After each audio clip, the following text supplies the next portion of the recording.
Yo'llaringga termilib yuragim yeb o'tarman, hasratdan bag'rim tilib faqat seni kutarman.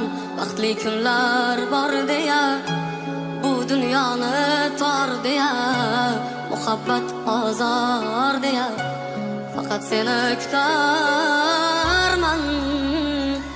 Yoningga borolmayman, holingni so'rolmayman, hatto bir so'z deyolmayman. Armonim yoningga borolmayman, holingni so'rolmayman, hatto bir so'z deyolmayman. Armonim ey malak, ey go'zal hur, sevganim uchun uzr, o'tib ketsa ham umr, faqat seni kutarman.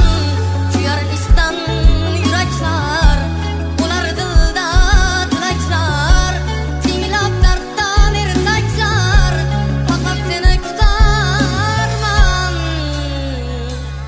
Yoningga borolmayman, holingni so'rolmayman, hatto bir so'z deyolmayman. Armonim yoningga borolmayman, holingni so'rolmayman, hatto bir so'z deyolmayman. Armonim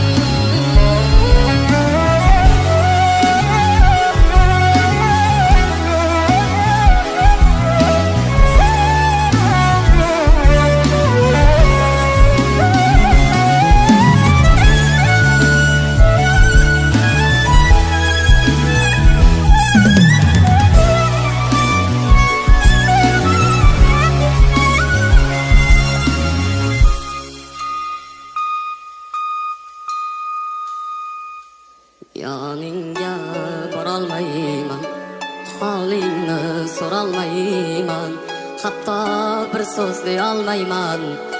Armonim